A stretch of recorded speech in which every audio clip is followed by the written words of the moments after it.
Deyirik ki, bizim normal duzlarımızın tərkibində hidrogen və OH iyonlarının olmasına baxmayaraq, duzları suda məhlulda həll etdikdə görürük ki, ya mühit neytraldır, ya turşdur, ya da əsasidir. Səbəbi nədir? Bunun səbəbi odur ki, normal duzlar suda həll olursa, onlar iyonlara parçalanır. Həmin iyonlarımız da elə bilin ki, su ilə hidroliz, su sözündən götürülübdür. Hidrosu, lizis də parçalanma deməkdir. Duzun iyonları ilə su molekulları arasında, eee, zəif elektrolitin əmələ gəlməsi ilə gedən reaksiyadır hidroliz. Yəni hidrogen gedir turşu qalığı ilə birləşir, OH da gəlir, əsasla birləşir və nəticədə bizim normal duzumuz hidroliz edir. Siz bilməlisiniz ki, hidrolizin baş verməsi üçün ilk öncə bizim şərtimiz o olmalıdır ki, suda həll olan duz olmalıdır. Suda həll olmayan duzlarımız, yəni hidroliz etmir. Hidroliz özü dönən prosesdir. Yəni axıra qədər gedən proses deyil. Əsas alınır və yaxud da turşu alınırsa və yenidən əvvələ normal duza qayıdır. Deyirik ki, temperaturu artırdıqda və yaxud da məhlulu durulaşdırdıqda hidroliz güclənir. Bunu əzbərə bilməliyik, sual kimi. Temperaturu artırdıqda və məhlulu durulaşdırdıqda hidroliz güclənir. Yəni suyun miqdarını çoxaltdıqda hidroliz güclənir. Temperaturu da artırdıqda hidroliz güclənir. Deyirik ki, hidroliz reaksiyalarında həm molekulyar tənlikdən istifadə edirik, həm də ki, qısa iyon tənliyindən istifadə edirik. Bu saydıqlarım hidrolizin ümumi göstəriciləridir, ümumi xassələridir. Deməli, suda həll olmayan duzlar hidroliz etmir birbaşa. Hidroliz prosesində hidroliz özü dönən prosesdir. Hidrolizdə temperaturu artırdıqda və suyun miqdarını artırdıqda, yəni məhlulu durulaşdırdıqda hidroliz güclənir. Deyirik ki, bir də hidrolizdə molekulyar və qısa iyon tənliklərindən istifadə edirik. İndi bunların hər birini bircə-bircə öyrənəcəyik. Gəlirik duzların hidrolizi. Duzların hidrolizində ümumiyyətlə biz bilməliyik ki, burada duzun tərkibindəki əmələ gələ biləcək əsasımız qüvvətlidir, zəifdir. Əmələ gələ biləcək turşumuz qüvvətlidir, zəifdir. Buna görə biz duzların hidrolizini bölürük 4 hissəyə. Birinci hissədə deyirik ki, əgər bizim normal duzumuz qüvvətli əsas və qüvvətli turşudan əmələ gəlibsə, həmin duzlar hidroliz etmir. Misal üçün, natrium nitrat. Mən bilirəm ki, natriumun əmələ gətirə biləcəyi əsas natrium OH-dır. Qüvvətli əsasdır. Nitrat turşusudur NO3. Bu da qüvvətli turşudur. Əgər bizim duzumuz qüvvətli əsas və qüvvətli turşudan ibarətdirsə, bu zaman pH bərabər olur 7-yə və bu duzumuz hidroliz etmir.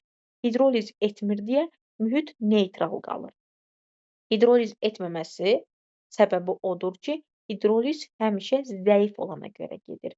Burada zəif nəsə yoxdur. Hər ikisi qüvvətlidir. Hər ikisi qüvvətlidir. Zəifi yoxdur deyə hidroliz prosesi getmir. Buna çoxlu misallar deyə bilərik. Barium xlorid, kalium yod, natrium xlor, natrium perxlorat və s. çoxluca misallar deyə bilərik. Qüvvətli əsas və qüvvətli turşudan ibarət olan duzlarımız hidroliz etmir. Etmir deyə mühit neytral qalır, pH bərabər olur 7-yə. İkincisi, qüvvətli əsas və zəif turşudan ibarət olsun.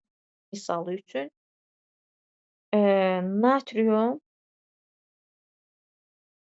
natrium sulfid, natrium OH-dan və H2S-dən ibarətdir. Mən bilirəm ki, natrium OH qüvvətli əsasdır. H2S isə zəif turşudur.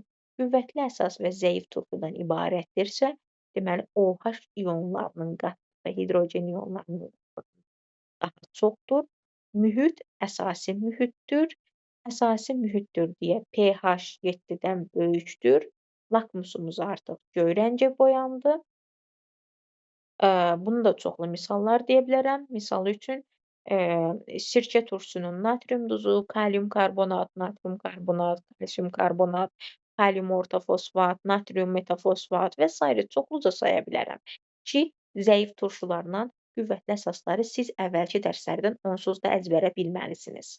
Bilmirsinizsə, deməli sizin zəif nöqtənizdir. Gedib təkrarlayın. Gələn dəfə də mənə onlardan sual versəniz, biləcəm ki, o dərsi bilmirsiniz. Özüm də sizdən soruşacağam. Daha sonra gəlirik, biz dedik ki, burada hidroliz prosesi baş verir. Qüvvətli əsas və zəif turşudan ibarətdirsə, duzumuzda hidroliz prosesi baş verir. Biz əvvəldə qeyd elədik ki, hidroliz prosesində biz molekulyar tənlikdən, tam ion tənliyindən, qısa ion tənliyindən istifadə edirik. Və dedik ki, hidroliz hər zaman zəif olana görə gedir. Burada zəif olan nədir? Turşudur. Deməli, bu hidroliz prosesi turşuya görə gedir. Turşuya görə gedirsə, deməli, aniona görə gedir. Yadınızda saxlayırsınız. Əgər mühit əsasi mühitdirsə, mən bura qələvi əlavə eləsəm, yəni qüvvətli olan əlavə eləsəm, hidroliz prosesi zəifləyər. Amma zəif olanın özünü, yəni turşu əlavə eləsəm, hidroliz prosesi qüvvətlənər. Daha sonra gəldik bu natrium 2S-in hidroliz prosesini, molekulyar tənliyini və yaxud da başqa bir duz deyək, kalium nitritin tənliyini yazaq. Kalium nitritimizin hidroliz tənliyini yazanda deyirik kalium nitrit üstəgəlsin su reaksiyadan almasıdır. Kalium OH molekulyar tənliyidir, yəni birbaşa tənlik və nitrit turşusu. Düzdür? Qısa tam ion tənliyini yazanda neynirik? İonlara parçalanır. Kalium müsbət ionu, NO2 mənfi ionu, su parçalanmır deyə su olduğu kimi qalır təbii ki. Kalium müsbət ionu, OH mənfi ionu, hidrogen müsbət ionu və NO2 mənfi ionu. Və görürəm ki, burada üzrü sayın, nitrit turşusunu parçalamayacağam. Niyə? Çünki o zəif elektrolitdir, zəif turşudur. Zəiflər parçalanmır. HNO2 də olduğu kimi. Bu olur bunun tam ion tənliyi.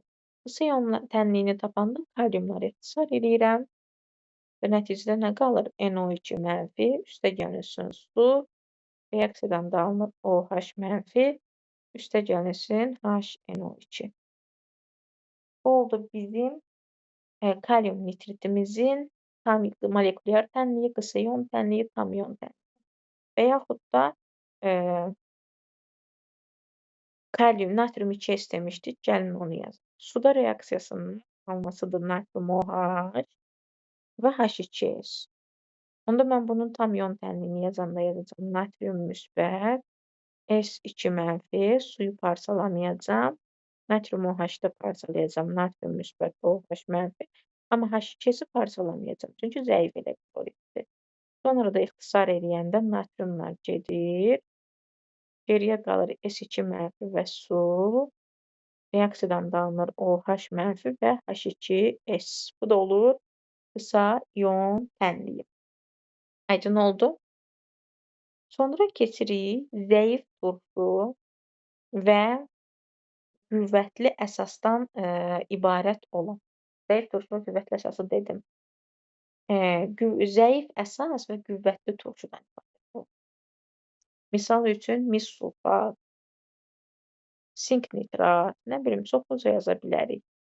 Əsas hissəsi zəif olmalıdır, turşu hissəsi qüvvətli olmalıdır. Bu zaman OH ionlarının qatlığı hidrogen ionlarının qatlığından az olur. Onda pH 7-dən kiçik olur.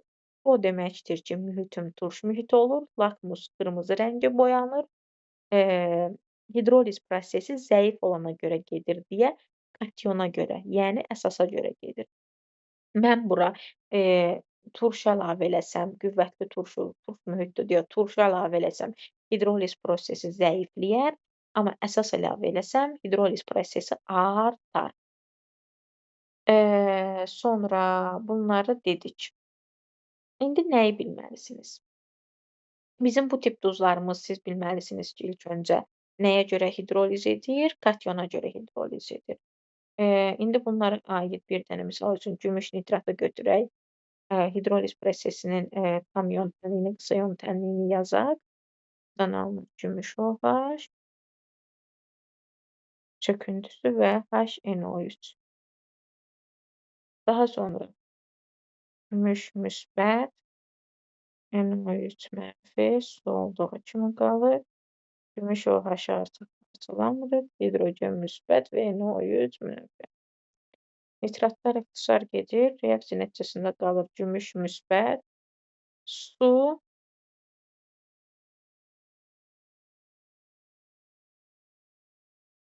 molekulyar tənlik, tam ion tənliyi, qısa ion tənliyi.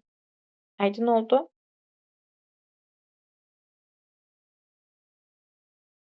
Daha sonra gəlirik davamına. Zəif əsas və zəif turşudan əmələ gələn duzlar. Zəif əsas və zəif turşudan əmələ gələn duzlarımıza hər ikisinə görə hidroliz prosesimiz gedəcək. Misal üçün, alüminium sulfid və yaxud da amonium karbonat və yaxud da nə bilim, suda həll olan olmalıdır deyə əsasən bura amoniumun duzlarını deyə bilərik. Əlavə olaraq